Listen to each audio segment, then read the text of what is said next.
aos climas e ao grau de civilização, são essencialmente imutáveis. Seria deplorável que assim não fosse, e que os povos do século XIX estivessem presos às mesmas regras que regiam os nossos pais. Assim, se as leis mudaram deles até nós, como não chegamos à perfeição, deverão mudar de nós aos nossos descendentes. No momento em que é feita, toda a lei tem a sua razão de ser e a sua utilidade, mas pode acontecer que, sendo boa hoje, não mais o seja amanhã. No estado dos nossos costumes, de nossas exigências sociais, o casamento necessita ser regulado pela lei, e a prova de que esta lei não é absoluta é que não é a mesma para todos os países civilizados. É, pois, permitido pensar que nos mundos superiores, onde não há os mesmos interesses materiais a salvaguardar, onde não existe o mal, isto é, onde os espíritos maus são excluídos da encarnação, onde, conseguintemente, as uniões resultam da simpatia e não do cálculo, as condições devam ser diferentes. Mas aquilo que é bom para eles poderia ser muito mal para nós. Além disso, é preciso levar em conta que os espíritos se desmaterializam à medida que se elevam e se depuram. Só nas fileiras inferiores a encarnação é material. Para os espíritos superiores não há mais encarnação material e, consequentemente, não há procriação, pois esta se dá pelo corpo e não pelo espírito. Uma feição pura é, pois, o único objetivo da união e, por isto, ao contrário do que ocorre na Terra, não necessita da sanção oficial. Uma telha. Sociedade Espírita de Paris, Médium, Senhora C. Passando pela rua e lhe caindo aos pés uma telha, diz um homem, que sorte! Um passo a mais e eu estaria morto. Em geral é o único agradecimento que dirige a Deus. Entretanto esse mesmo homem, pouco tempo depois, adoece e morre na cama. Porque, então, foi preservado da telha, para, como todo mundo, morrer alguns dias depois. Foi o acaso, dirá o incrédulo, como ele próprio disse, que sorte! De que lhe adiantou escapar da morte no primeiro acidente, se sucumbiu ao segundo. Em todo caso, se a sorte o favoreceu, o favor não durou muito. A essa pergunta o espírita responde: a cada instante escapais de acidentes que, como se costuma dizer, vos deixam a um passo da morte. Não vedes nisso um aviso do céu para vos provar que vossa vida está por um fio, que jamais tendes certeza de viver amanhã e que, assim, deveis sempre estar preparados para partir. Mas, que fazeis, quando deveis empreender uma longa viagem? Fazei os vossos preparativos, arranjai os negócios, muni-vos de provisões e de coisas necessárias para o caminho, desembaraçai-vos de tudo quanto pudesse dificultar e retardar a marcha. Se conheceis o país para onde vos dirigis, se lá tendes amigos e conhecidos, partis sem receio, certos de serdes bem recebidos. Caso contrário, estudais o mapa da região e arranjais cartas de recomendação. Suponde que sejais obrigados a empreender essa viagem de um momento para outro, que não tendes tempo de fazer preparativos, ao passo que se estivesseis prevenidos com bastante antecedência, teríeis disposto todas as coisas para vosso conforto e vosso lazer. Pois bem, todos os dias estáis expostos a empreender a maior, a mais importante das viagens, aquela que deveis fazer inevitavelmente, e, no entanto, não pensais nisto mais do que se tivesseis de viver para sempre na terra. Em sua bondade, Deus cuida de vós, advertindo-vos por numerosos acidentes, aos quais escapais, e não tendes para ele senão essa expressão: que sorte! Espíritas, sabeis que preparativos deveis fazer para essa grande viagem, que tem para vós consequências muito mais importantes do que todas as que empreendeis na terra. Porque da maneira por que ela se realizar depende a vossa felicidade futura. O mapa que vos dará a conhecer o país onde ides entrar é a iniciação nos mistérios da vida futura. Por ela o país não será novidade para vós. Vossas provisões são as boas ações que tiverdes realizado e que vos servirão de passaporte de cartas de recomendação. Quanto aos amigos que lá encontrareis, vós os conheceis. É dos maus sentimentos que vos devereis desembaraçar, pois infeliz é aquele a quem a morte surpreende com ódio no coração, como se fora alguém que caísse na água com uma pedra atada ao pescoço, sendo arrastado para as profundezas.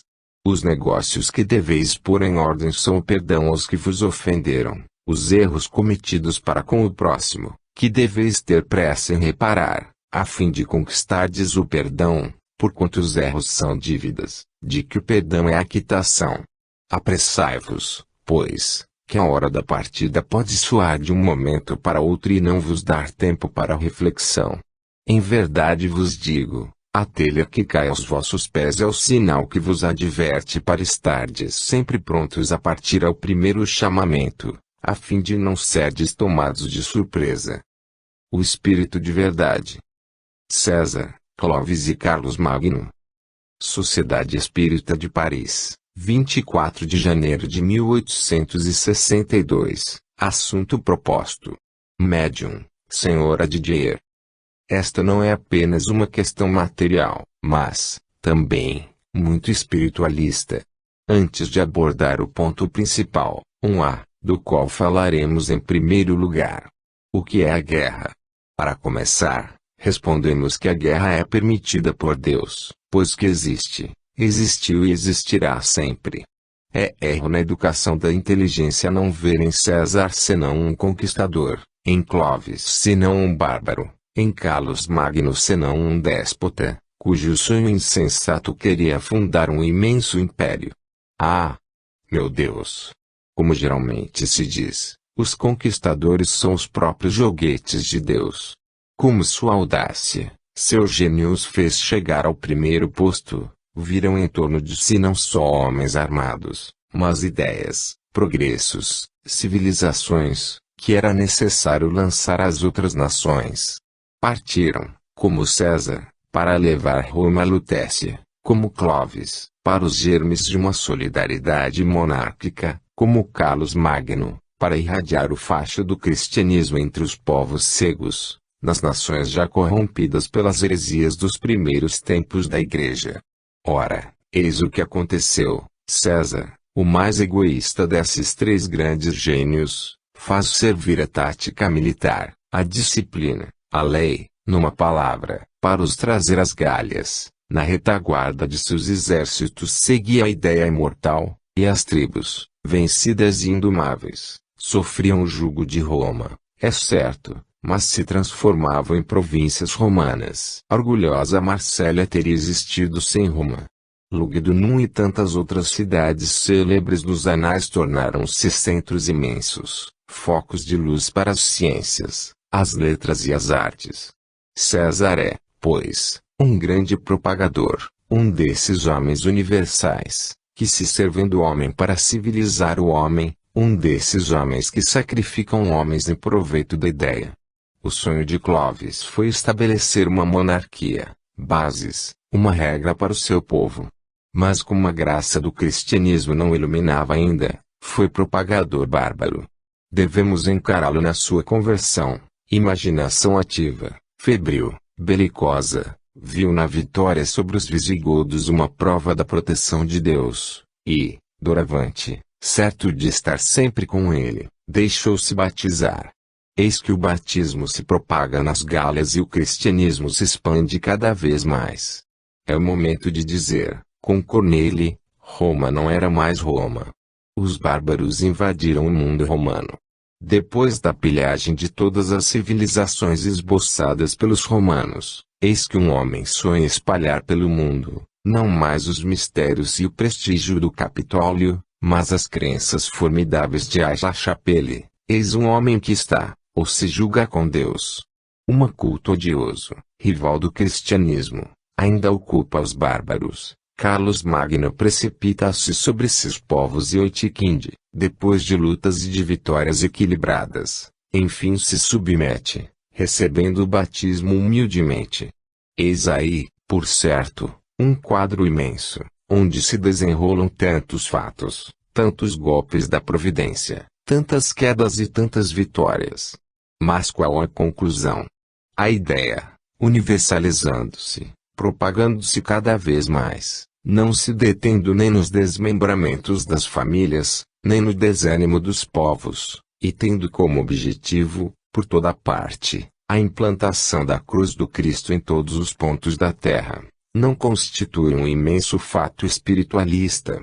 É preciso, pois, considerar esses três homens como grandes propagadores que, por ambição ou por crença, avançaram a luz no Ocidente, enquanto o Oriente sucumbia na preguiça embriagadora e na inatividade. Ora, a Terra não é um mundo onde o progresso se faça rapidamente por meio da persuasão e da mansuetude. Não vos admireis, pois, que muitas vezes seja preciso tomar da espada, em vez da cruz. Lamenais. P. Dissestes que a guerra existirá sempre. Todavia, parece que o progresso moral, destruindo as suas causas, a fará cessar. Resp. Ela existirá sempre, considerando-se que sempre haverá lutas, mas as lutas mudarão de forma. É verdade que o Espiritismo deve espalhar no mundo a paz e a fraternidade. Contudo, bem o sabeis, mesmo com o triunfo do bem sempre haverá luta. Evidentemente o Espiritismo fará compreender cada vez melhor a necessidade da paz, mas o mal vela sempre. Ainda será preciso lutar muito tempo na Terra pelo bem. Apenas as lutas se tornarão cada vez mais raras. Mesmo assunto, médium, Sr. Leymar. A influência dos homens de gênio sobre o futuro dos povos é incontestável. Nas mãos da providência eles são instrumentos para acelerar as grandes reformas que, sem eles, só viriam depois de muito tempo. São eles que semeiam os germes das ideias novas. E, o mais das vezes, voltam alguns séculos mais tarde, sobre outros nomes, para continuar ou completar a obra que começaram. César, essa grande figura da antiguidade, nos representa o gênio da guerra, a lei organizada. As paixões por ele levadas ao extremo abalaram profundamente a sociedade romana. Esta muda de face e na sua evolução tudo se transforma em seu redor. Os povos sentem mudar a sua antiga constituição, uma lei implacável, a da força, única que não se devia separar, conforme a época em que vivia César. Sob sua mão triunfante as Gálias que se transformam e, depois de 10 anos de combates, constituem uma unidade poderosa.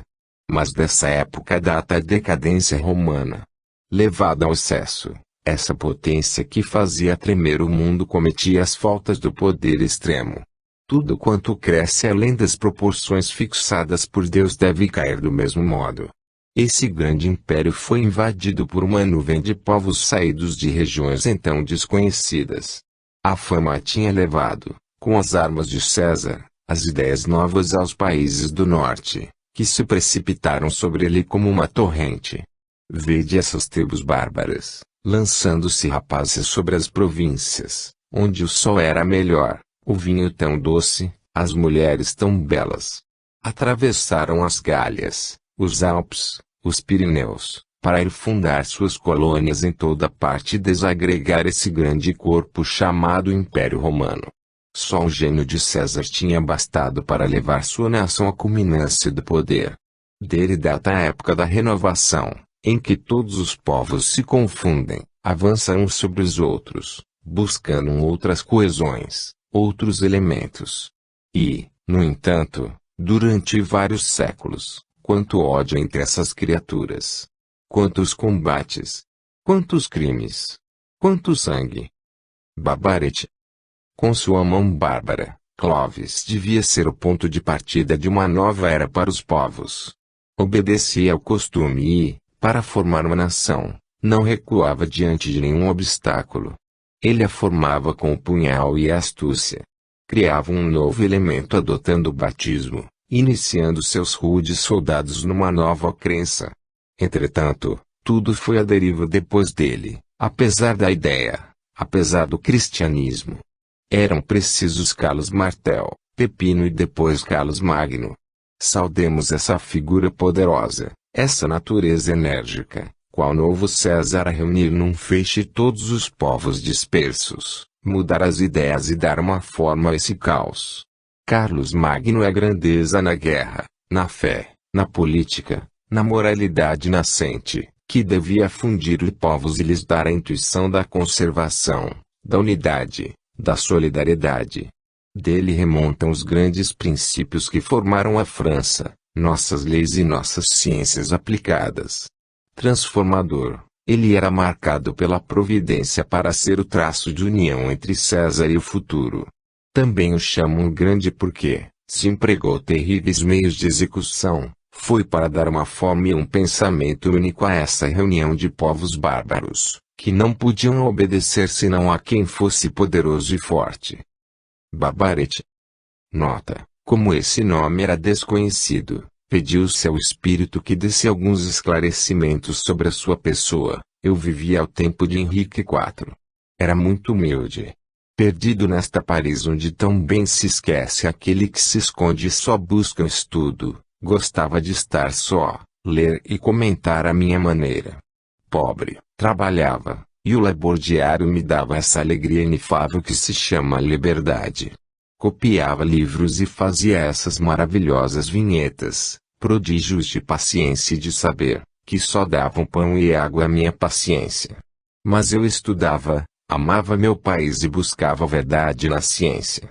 Ocupava-me de história e para minha França bem amada eu desejava a liberdade, a realização de todas as aspirações que sonhava na minha humildade.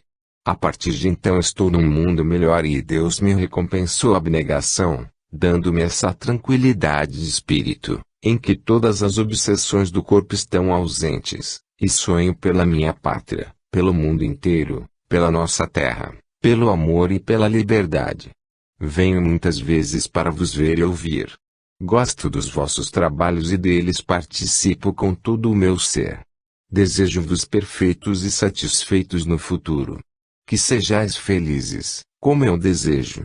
Mas não sereis completamente se não vos despojardes da roupa velha que há muito veste o mundo inteiro, refiro-me ao egoísmo. Estudai o passado, a história do vosso país e aprendereis mais com o sofrimento dos vossos irmãos que com qualquer outra ciência. Viver é saber, é amar, é auxiliar-se mutuamente. Ide, pois, e fazei segundo o vosso espírito. Deus está presente e vos vê e julga. Babarete. Ano 5, agosto de 1862, número 8. Dissertações Espíritas. A Conquista do Futuro. Grupo de Saint-Gemy, Tar, Médium, Sr. C. A ideia espírita vai crescendo, logo cobrirá o solo francês de norte a sul, do nascente ao poente. Balizas são plantadas a igual distância. Vós sois essas balizas. A vós caberá a honra de traçar aos vossos irmãos a rota a seguir, de acordo com os nossos conselhos. Reuni-vos, pois, não só num pensamento comum, mas também numa ação comum. A fase de observação e experiências já passou, estais na fase de aplicação. Agi, e agi sem temor. Jamais olheis para trás, ao contrário, fixai os olhos à frente, contemplai o objetivo e os obstáculos que dele vos separam. Se vos distrairdes a contar os passos, em vez de avançardes rapidamente, faltareis à missão que vos foi confiada. Tomai, pois, o cajado do viajor, cingi os rins e ponde-vos a caminho. Mas não partais sós, que todo o exército espírita, essa vanguarda da doutrina evangélica, se põe em marcha ao mesmo tempo. Uni-vos, consultai-vos e voai à conquista do futuro. Hippolyte Furtou. O Pentecostes. Grupo de Saint-Gemy, Tar, Médium, Sr. C. O Espírito de Deus sopra sobre o mundo, a fim de regenerar os seus filhos. Se, como ao tempo dos apóstolos, não se mostra sob a forma de línguas de fogo, não está menos presente entre vós.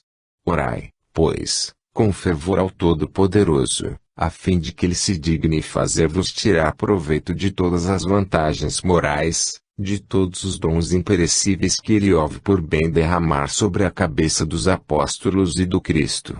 Pedi e recebereis, e nada do que pedirdes de bom e de útil para o vosso progresso espiritual vos será recusado. Orai, pois, uma vez mais, com fervor, mas que seja o vosso coração que fale, não os lábios, ou se vossos lábios se agitarem, que digam apenas o que o coração houver pensado. A felicidade que sentireis quando estiverdes animados pelo Espírito de Deus é tão grande que não podeis fazer uma ideia. Depende de vós obtê-la. E, a partir deste momento, considerai os dias que vos restam para viver como um pedaço de caminho a percorrer para chegardes ao destino, e onde encontrareis, no fim do dia, a vossa ceia e o vosso pouso para a noite. Mas que a pequena importância relativa que deveis ligar às coisas terrenas não vos impeça de considerar os vossos deveres materiais como muito sérios. Cometeríeis uma falta gravíssima aos olhos de Deus, se não vos entregasseis conscientemente aos vossos trabalhos cotidianos. Nada se deve desprezar do que saiu das mãos do Criador. Deveis desfrutar, em certa medida, dos bens materiais que ele vos concedeu. Vosso dever é não os guardar exclusivamente para vós, mas fazer que deles participem os irmãos aos quais eles foram recusados. Uma consciência pura, uma caridade e uma humildade sem limites, eis a melhor das preces para chamar a si o Espírito Santo.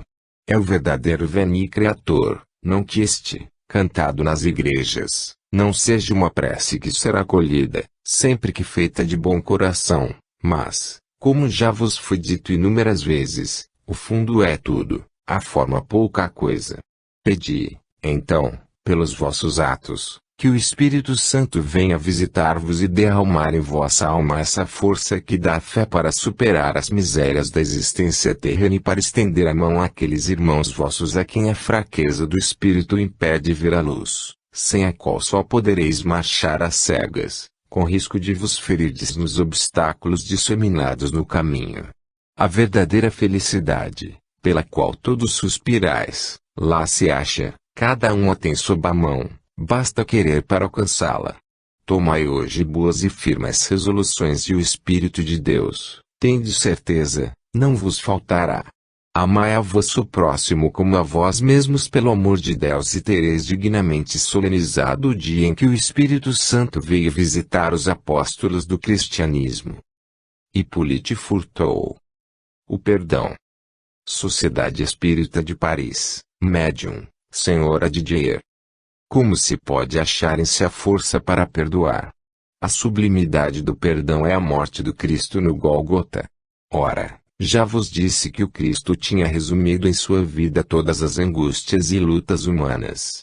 Todos os que mereciam o nome de cristãos antes de Jesus Cristo morreram com o perdão nos lábios, os defensores das liberdades oprimidas, os mártires das verdades e das grandes causas, de tal modo compreenderam a elevação e a sublimidade de sua vida que não faliram no último instante e perdoaram. Se o perdão de Augusto não é inteiramente sublime do ponto de vista histórico, o Augusto de Corneille, o grande e trágico, é senhor de si como do universo, porque perdoa. Ah! Como são mesquinhos e miseráveis os que possuíam o mundo e não perdoavam! Como é grande aquele que continha, no futuro dos séculos, todas as humanidades espirituais e perdoava. O perdão é uma inspiração e, muitas vezes, um conselho dos espíritos. Infelizes os que fecham o coração a essa voz, serão punidos, como diz a Escritura, porquanto tinham ouvidos e não escutavam. Pois bem, se quereis perdoar, se vos sentis fracos perante vós mesmos, contemplai a morte do Cristo. Aquele que se conhece a si próprio triunfa facilmente de si mesmo. Eis porque o grande princípio da sabedoria antiga era, antes de tudo, conhecer-se a si próprio. Antes de se lançar na luta, ensinava-se aos atletas, para os jogos e pelejas grandiosas, os meios seguros de vencer. Ao lado disso, nos liceus, Sócrates ensinava que havia um ser supremo e, algum tempo depois, séculos antes do Cristo, ensinava toda a nação grega a morrer e perdoar. O homem vicioso, desprezível e fraco, não perdoa. O homem habituado às lutas pessoais, às reflexões justas e sãs, perdoa facilmente. Lamenais. A vingança. Sociedade Espírita de Paris, Médium, Senhor de B. M. A vingança é agradável ao coração, disse o poeta. Ó, pobres cegos, que dás livre curso à mais horrenda das paixões, credes fazer mal ao próximo quando golpeais e não notais que eles se voltam contra vós. Ela não só é um crime, mas absurda falta de habilidade. É, como seus irmãos o rancor, o ódio, o ciúme, filhos do orgulho, o meio de que se servem os espíritos das trevas para atrair a si aqueles que receiam lhes escapem. É o mais infalível instrumento de perdição posto nas mãos dos homens pelos inimigos que se encaniçam na sua decadência moral. Resisti, filhos da terra, a esse culposo arrastamento, e ficais certos de que, se alguém mereceu a vossa cólera, não será no paroxismo do rancor que encontrareis a calma de consciência. Ponde nas mãos do Todo-Poderoso o cuidado de se pronunciar sobre os vossos direitos e sobre a justiça de vossa causa. Há na vingança algo de ímpio e de degradante para o espírito. Não, a vingança não é compatível com a perfeição. Enquanto uma alma conservar tal sentimento, ficará nas regiões mais miseráveis do mundo dos espíritos. Mas, como os outros, o vosso não será o eterno joguete dessa paixão infeliz. E posso garantir que a abolição da falsa noção do inferno eterno, ou, antes, da danação eterna, que tem servido de pretexto ou de escusa para atos de vingança, será a aurora de uma nova era de tolerância e de mansuetude, que não tardará a estender-se até as regiões privadas da vida moral. Poderia o homem condenar a vingança quando lhe apresentavam Deus como ciumento e se vingando por torturas sem fim? Cessai, pois, ó homens, de insultar a divindade, emprestando-lhe as vossas mais ignóbeis paixões. Então sereis, ó habitantes da terra, um povo abençoado por Deus. Vós que me escutais, fazei de modo que, liberta vossa alma do culposo e vergonhoso móvel dos atos mais contrários à caridade, mereçais ser admitidos no recinto sagrado, no qual só a caridade pode abrir as portas. Pierre Ange, Espírito Protetor. Ano 5, setembro de 1862, número 9. Dissertações Espíritas. Estudos Uranográficos. Sociedade Espírita de Paris, Médium, Sr. Flammarion. De certo modo, as três comunicações abaixo constituem a iniciação de um jovem médium. Vê-se que prometem para o futuro.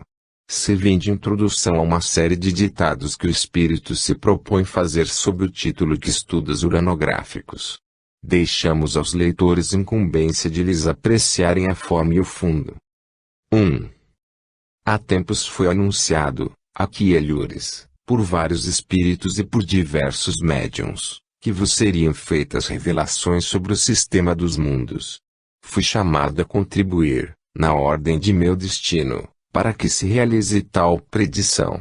Antes de abrir o que poderia chamar os nossos estudos uranográficos, importa afirmar bem o primeiro princípio, a fim de que o edifício, sentado em bases sólidas, tenha-se as condições de durabilidade. Este primeiro princípio, esta primeira causa é o grande e soberano poder que deu vida aos mundos e aos seres, este preâmbulo a toda meditação séria é Deus. Ante esse nome venerado tudo se inclina e a harpa etérea dos céus faz vibrar as suas cordas de ouro.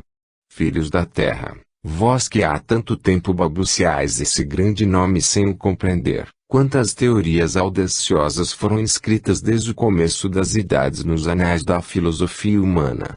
Quantas interpretações erradas da consciência universal vieram à luz através das crenças antiquadas dos povos antigos.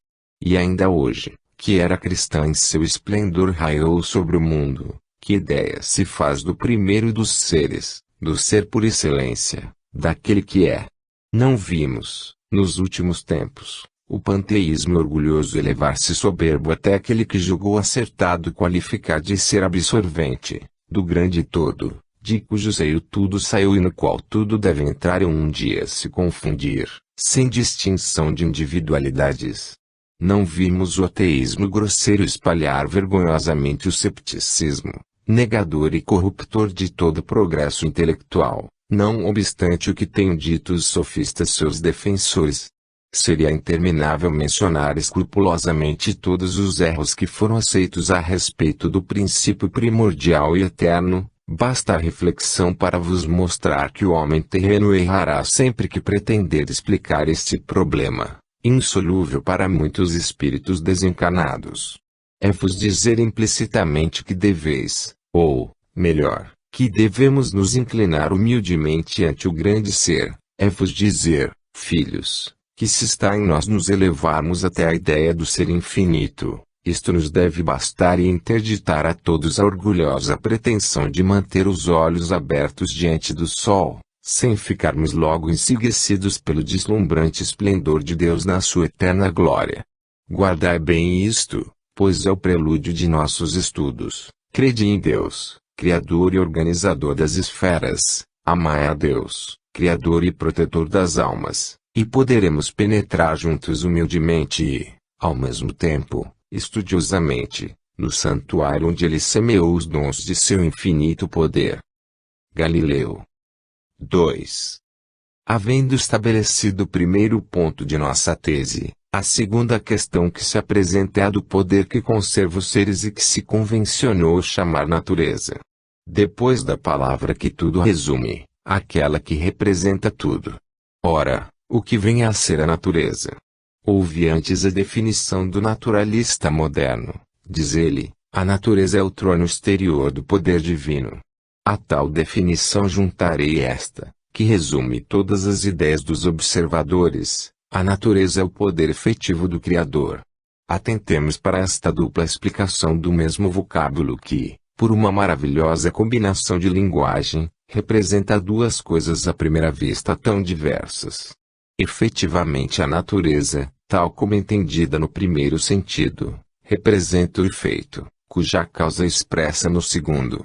Uma paisagem de vastos horizontes, com árvores frondosas, sob as quais sentimos a vida subir na seiva, uma campina esmaltada de flores odoríferas e coroada pelo sol, isto se chama natureza. E se quisermos designar a força que orienta os astros no espaço e faz germinar na terra o grão de trigo, e ainda a natureza. Que a constatação dessas várias denominações seja para vós uma fonte de profundas reflexões, que sirva para vos ensinar que, se nos servirmos da mesma palavra para expressar o efeito e a causa é que, realmente, causa e efeito são uma só. O astro atrai o astro no espaço segundo leis inerentes à constituição do universo e é atraído com a mesma força que a que nele reside. Eis a causa e o efeito. O raio solar perfuma a flor, e a abelha aí vai buscar o mel. Aqui, o perfume é ainda efeito e causa. Seja onde for que na terra apontais o olhar, podereis constatar esta dupla natureza. Concluamos daí que se a natureza é, como a denominei, a força efetiva de Deus, ao mesmo tempo é o trono de seu poder, é, simultaneamente, ativa e passiva, efeito e causa, matéria e força imaterial, é a lei que cria, que governa, que embeleza, é o ser e imagem, é a manifestação do poder criador, infinitamente belo, infinitamente admirável, infinitamente digno da vontade da qual é a mensageira. Galileu. 3. Nosso terceiro estudo terá por tema o espaço. Já muitas definições de espaço foram dadas, sendo a principal esta: o espaço é a extensão que separa dois corpos, na qual certos sofistas deduziram que onde não haja corpos não haverá espaço. Nisto foi que se basearam alguns doutores em teologia para estabelecer que o espaço é necessariamente finito, alegando que certo número de corpos finitos não poderia formar uma série infinita e que, onde acabassem os corpos, igualmente o espaço acabaria. Também definiram o espaço como sendo o lugar onde se movem os mundos, o vazio onde a matéria atua, etc. Deixemos todas essas definições, que nada definem, nos tratados onde repousam. Espaço é uma dessas palavras que exprimem uma ideia primitiva e axiomática, de si mesmo evidente, e a cujo respeito as diversas definições que se possam dar nada mais fazem do que obscurecê-la. Todos sabemos o que é o espaço e eu apenas quero afirmar que ele é infinito, a fim de que os nossos estudos ulteriores não encontrem uma barreira opondo-se às investigações do nosso olhar. Ora, digo que o espaço é infinito, pela razão de ser impossível se lhe imaginar um limite qualquer, e porque, apesar da dificuldade com que topamos para conceber o infinito, mais fácil nos é avançar eternamente pelo espaço, em pensamento, do que parar num ponto qualquer, depois do qual não mais encontrássemos extensão a percorrer. Para figurarmos, quanto nulo permitam as nossas limitadas faculdades, a infinidade do espaço, suponhamos que, partindo da Terra, perdida no meio do infinito, para um ponto qualquer do universo, com a velocidade prodigiosa da centelha elétrica, que percorre milhares de léguas por segundo, e que, havendo percorrido milhões de léguas mal tenhamos deixado este globo, nos achamos num lugar de onde apenas o divisamos sob o aspecto de pálida estrela. Passado um instante, seguindo sempre a mesma direção, chegamos a essas estrelas longínquas que mal percebeis da vossa estação terrestre. Daí, não só a Terra nos desaparece inteiramente do olhar nas profundezas do céu, como também o próprio Sol, com todo o seu esplendor, se é eclipsado pela vastidão que dele nos separa. Animados sempre da mesma velocidade do relâmpago, a cada passo que avançamos na extensão, transpomos sistemas do mundos, ilhas de luz etérea, estradas estelíferas, paragens suntuosas onde Deus semeou mundos na mesma profusão com que semeou as plantas nas pradarias terrenas. Ora, há apenas poucos minutos que caminhamos e já centenas de milhões de léguas nos separam da Terra, bilhões de mundos nos passaram sob as vistas e, entretanto, escutai. Em realidade, não avançamos um só passo que seja no universo. Se continuarmos durante séculos, milhares de séculos, milhões de períodos sem vezes seculares e sempre com a mesma velocidade do relâmpago, também nenhum passo teremos avançado, seja qual for o lado para onde nos dirijamos e qualquer que seja o ponto para onde nos encaminhamos, a partir desse grãozinho invisível de onde saímos e a que chamamos Terra. Eis aí o que é o espaço. Galileu. Férias da Sociedade Espírita de Paris. Sociedade Espírita de Paris, 1º de agosto de 1862, Médium, Senhor Ivese. E de separar-vos por algum tempo, mas os espíritos bons estarão sempre com os que lhes pedirem auxílio e apoio. Se cada um de vós deixa a mesa do mestre, não é apenas para exercício ou repouso, mas ainda para servir, onde quer que vos espalheis, a grande causa humanitária, sob cuja bandeira viestes vos abrigar. Bem compreendeis que para o espírita fervoroso não há horas determinadas para o estudo, toda a sua vida não é mais que uma hora, curta demais para o trabalho a que se dedica, o desenvolvimento intelectual das raças humanas. Os galhos não se destacam do tronco porque deste se afastem, ao contrário, dão lugar a novos brotos que os unem e os tornam solidários. Aproveitai estas férias que vão espalhar-vos, para vos tornardes ainda mais fervorosos, a exemplo dos apóstolos do Cristo. Saí deste cenáculo fortes e corajosos, que vossa fé e vossas boas obras liguem em torno de vós milhares de crentes, que bendirão a luz que espalhareis em vosso redor. Coragem! Coragem! No dia do encontro, quando a oriflama do Espiritismo vos chamar ao combate e se desdobrar sobre vossas cabeças, que cada um tenha em torno de seus adeptos que houver formado sob sua bandeira, e os espíritos bons contarão o seu número e o levarão a Deus. Não durmais, pois, espíritas, à hora da sexta, vigiai e orai. Já vos disse e outras vozes vo-lo repetirão, Soa o relógio dos séculos, uma vibração retine, chamando os que se acham na noite. Infelizes dos que não quiserem apurar o ouvido para escutá-la. Ó, espíritas, ide despertar os dorminhocos e dizei-lhes que vão ser surpreendidos pelas vagas do mar que sob em rugidos surdos e terríveis, e de dizer-lhes que escolham um lugar mais iluminado e mais sólido, porque eis que os astros declinam e a natureza inteira se move, treme e se agita. Mas após as trevas eis a luz. Aqueles que não tiverem querido ver e nem ouvir migrarão naquela hora para mundos inferiores para espiar e esperar muito tempo, muito longamente os novos astros que devem elevar-se e os esclarecer. O tempo lhes parecerá uma eternidade, porquanto não entreverão o termo de suas penas até o dia em que começarem a crer e compreender. Espíritas, não mais vos chamarei crianças, mas homens, homens valentes e corajosos. Soldados da nova fé, combatei valentemente, armai o braço com a lança da caridade e cobri o corpo com o escudo do amor. Entrai na liça. Alerta. Desprezai o erro e a mentira e estendei a mão aos que vos perguntarem, onde está a luz? Dizei-lhes que os que caminham guiados pela estrela do Espiritismo não são pusilânimes, não temem miragens e não aceitam como leis senão aquilo que ordena a fria e sã razão. Que a caridade é a sua divisa e que só se despojam por seus irmãos em nome da solidariedade universal e jamais para ganharem um paraíso, que sabem muito bem não poderem possuir senão quando tiverem espiado bastante.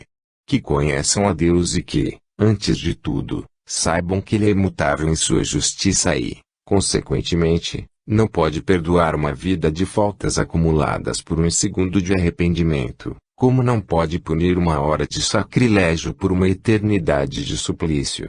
Sim, espíritas, contai os anos de arrependimento pelo número de estrelas. A idade de ouro virá para aquele que tiver sabido contá-las. Ide, pois, trabalhadores e soldados e que cada um volte com a pedra ou o calhau que deve auxiliar a construção do novo edifício. Em verdade vos digo, desta vez não tereis mais de temer a confusão, embora querendo elevar até o céu a torre que o coroará. Ao contrário, Deus estenderá a sua mão no vosso caminho, a fim de vos pôr ao abrigo dos furacões. Eis a segunda hora do dia, eis os servidores que vêm de novo da parte do Mestre procurar trabalhadores. Vós, que estáis desocupados, vinde. Não espereis a última hora. Santo Agostinho. Ano 5, outubro de 1862, número 10.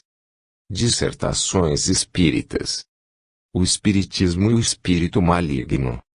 Grupo de Saint-Gemme, Médium, Sr. C. De todos os trabalhos a que se entrega a humanidade, os preferíveis são os que mais aproximam a criatura de seu Criador, que a põe diariamente e a cada instante em condições de admirar a obra divina, que saiu e sai incessantemente de suas mãos onipotentes. É dever do homem prosternar-se e adorar continuamente aquele que lhe deu os meios de se melhorar como espírito e alcançar, assim, a felicidade suprema, que é o objetivo final para o qual deve tender. Se há profissões que, quase exclusivamente intelectuais, dão ao homem os meios de elevar o seu nível de inteligência, um grande perigo se acha ao lado dessa vantagem. Prova a história de todos os tempos em que consiste esse perigo e quantos males pode engendrar. Sois dotados de uma inteligência superior, a tal respeito estáis mais próximos da divindade que os vossos irmãos e chegais a negar a própria divindade, ou dela fazer uma outra, inteiramente contrária do que em realidade.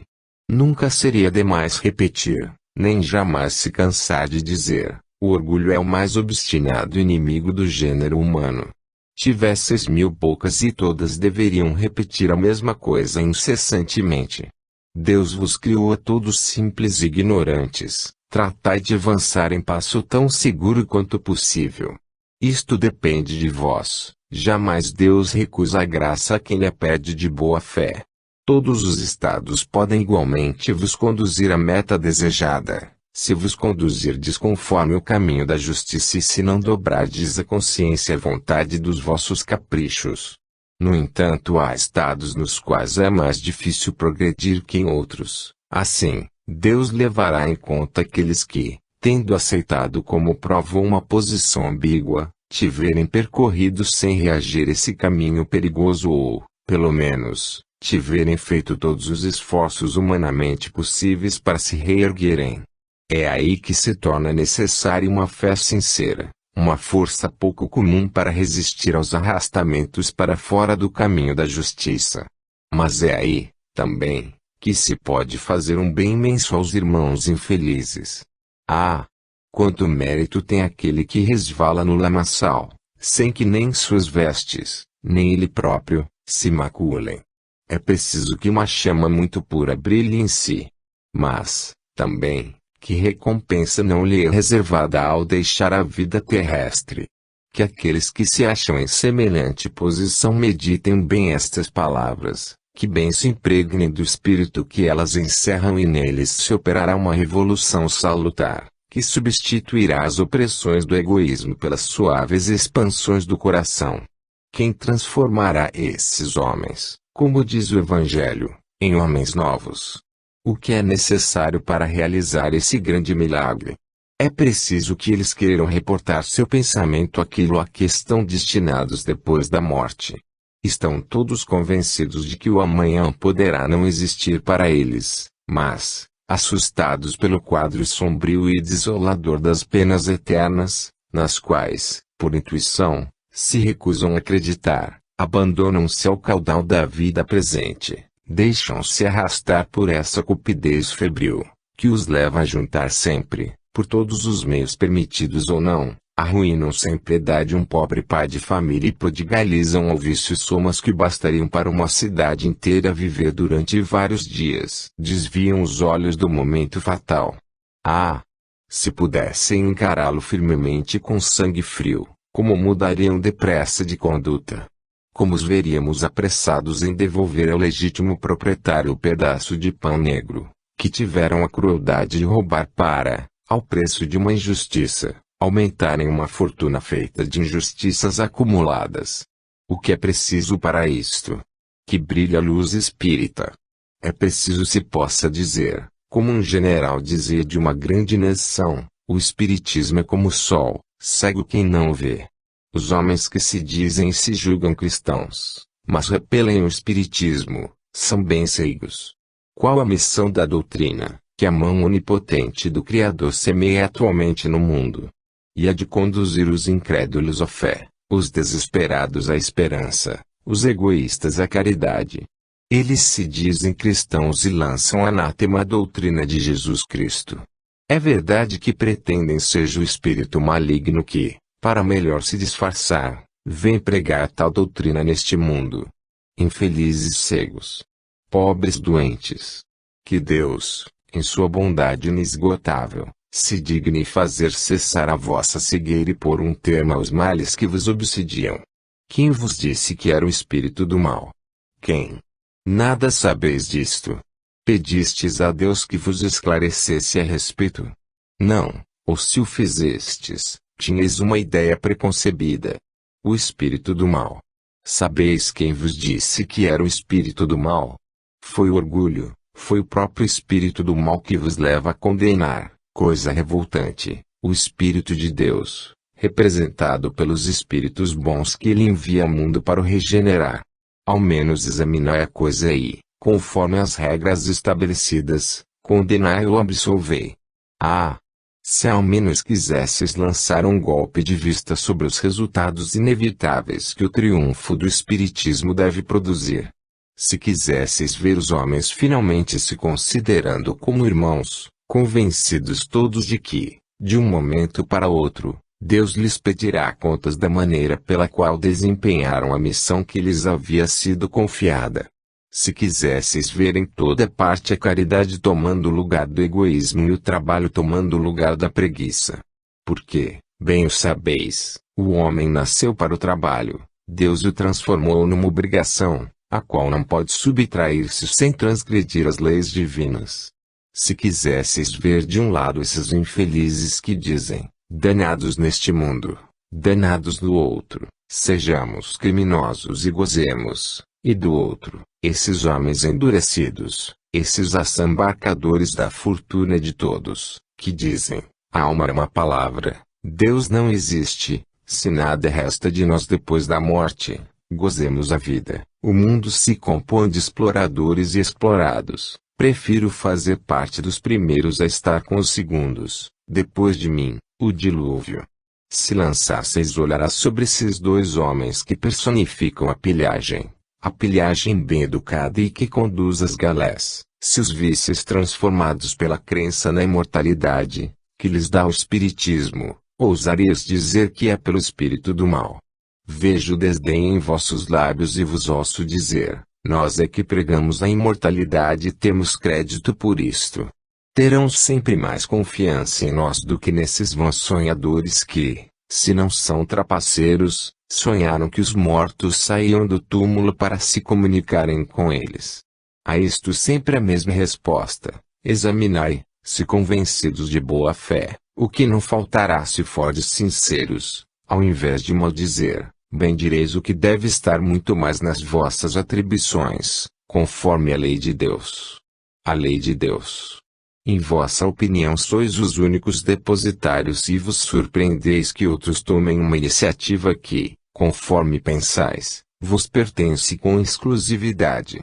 Pois bem, escutai o que os espíritos enviados por Deus estão encarregados de vos dizer, vós que levais a sério o vosso ministério, sereis abençoados, porquanto tereis realizado todas as obras, não só prescritas, mas aconselhadas pelo Divino Mestre. E vós que considerastes o sacerdócio como meio para ascender materialmente não sereis malditos, embora tenhais amaldiçoado os outros, Deus, porém, vos reserva uma punição mais justa. Dia virá em que sereis obrigados a vos explicardes publicamente sobre os fenômenos espíritas, e esse dia não está longe. Então vos encontrareis na necessidade de julgar, porque vos constituístes em tribunal. Julgar a quem? O próprio Deus, pois nada acontece sem sua permissão. Vedes onde vos conduziu o espírito do mal, isto é, o orgulho. Em vez de vos inclinardes e orar, obstinai-vos contra a vontade do único que tem o direito de dizer, eu quero. E dizeis que é demônio quem o diz.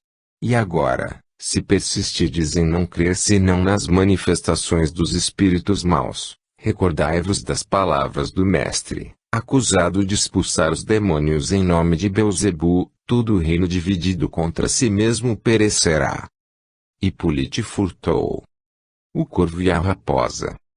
Sociedade Espírita de Paris, 8 de agosto de 1862, Médium, Sr. Leymare.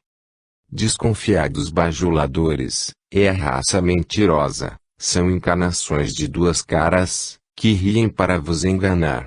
Infeliz de quem neles acredita e escuta, porquanto neles as noções do verdadeiro logo se pervertem. E, contudo, quanta gente se deixa levar por esse engodo mentiroso da bajulação. Ouvem satisfeitos o velhaco que alimenta suas fraquezas, enquanto repelem o amigo sincero que lhes diz a verdade e lhes dá bons conselhos, atraem o falso amigo e afastam o verdadeiro e desinteressado. Para os agradar é preciso adular, aprovar tudo, tudo aplaudir e achar tudo bem, mesmo absurdo.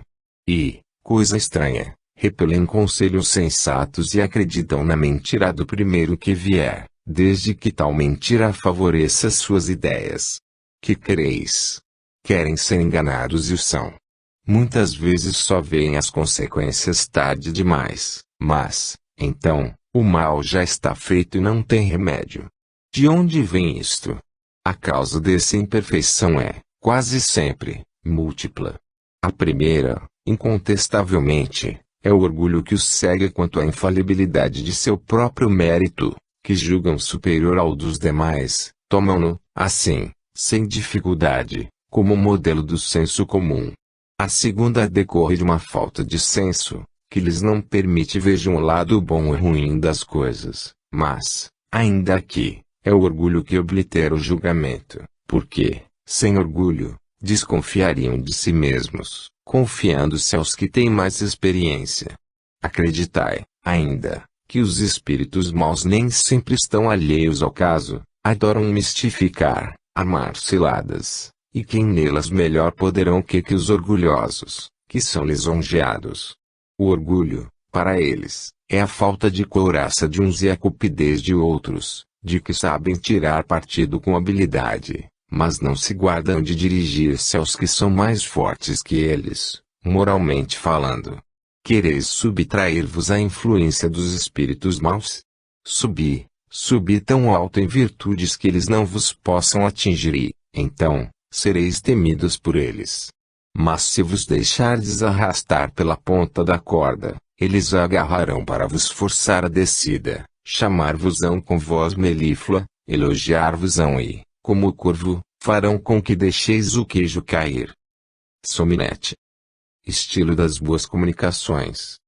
Sociedade Espírita de Paris, 8 de agosto de 1862. Médium, Sr. Leymare. Buscai na palavra a sobriedade e a concisão, poucas palavras, muitas coisas.